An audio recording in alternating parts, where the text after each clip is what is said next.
Russian President Vladimir Putin met his counterpart Xi Jinping in Beijing during his two-day state visit to China.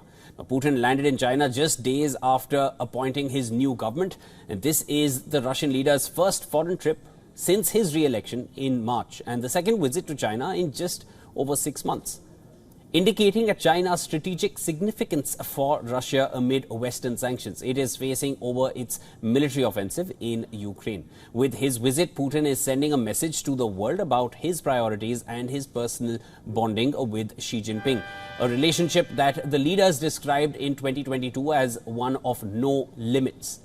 The Russian president is expected to see greater support from Beijing in his meeting with counterpart Xi Jinping for his war effort in Ukraine and his isolated economy. Kremlin said that two leaders will hold informal talks over tea this evening to discuss Ukraine, Asia, energy and trade. Putin's newly appointed defense minister Andrei Belousov, as well as Foreign Minister Sergei Lavrov, Security Council Secretary Sergei Shoigu and Foreign Policy Advisor Yuri Yushakov will also attend, along with Russia's most powerful CEOs. The two leaders are set to sign a joint declaration following the talks. China has strengthened its trade and military ties with Russia in recent years as the United States and its allies impose sanctions against both countries.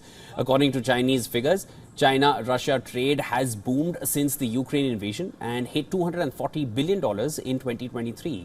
In an interview published in Xinhua ahead of his visit, Putin hailed Beijing's genuine desire to help resolve the Ukraine crisis.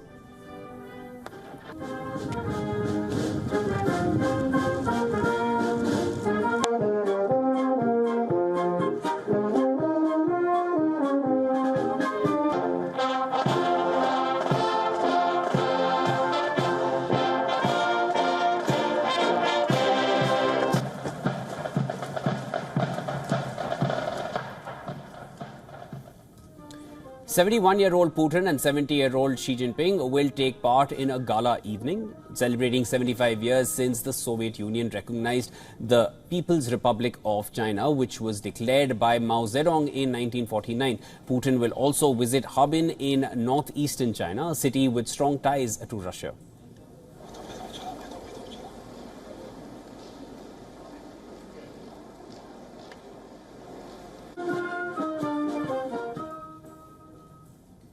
All right, for more on this, we are joined by Einar Tangen, who's a political and economic commentator, joining us from Beijing. Mr. Tangen, always a pleasure speaking with you. Wanted to ask, what will Putin be seeking from China, and what will China be seeking from Putin regarding this visit? It's his second visit in just over 6 months. What should one expect? Well, as you pointed out, the economics are booming. China, with its incredible amounts of manufacturing, its trade relations, primary trade relations with over 120 countries, combined with Russian resources, which are #1 in the world, and its geographical reach across 11 time zones that brings it through the stands, through Europe, and also the Middle East. Very, very potent combination, something that Washington views as a threat and something that they will try to derail to the best of their ability. Mr. Tangen, now there is also a closed-door meet which is expected to take place. It's going to be a 1+4 format. I wanted to understand, what should one expect? It is deemed, at least that's what the Russian state media claim, that it will be dedicated towards talks over Ukraine. How do you expect those talks to go? What should one expect on the Ukrainian front? Okay, so let's put this into perspective. There was a Minsk I and Minsk II agreement that was long before this latest escalation in the conflict between Russia and Ukraine. During that time, Merkel and also Hollande signed off on agreements, but they later said that they had no intention of following through, that they were just delaying tactics to help Ukraine rearm and resist Russia. So trust is a big, big issue here. And the question is, how do you bring these two sides together to come to some sort of agreement? Obviously, militarily, Russia has the upper hand in Ukraine, but it's not going to be able to expand to all of Ukraine. There's been too much blood spilled. There's very little, if they did take over all of Ukraine, they would have to, in essence, garrison it against ongoing activity, possibly terrorist or, insurgent. That would be very, very difficult and extremely draining to Russia. So I think at this point, people are trying to figure out how these gains by both sides can be, kind of solidified.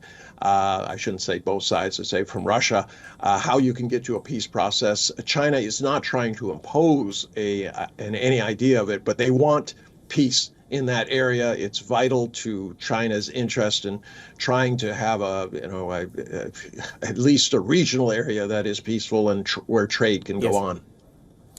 Mr. Tangen, also, now just days ago, there was a shake-up in the cabinet in Russia.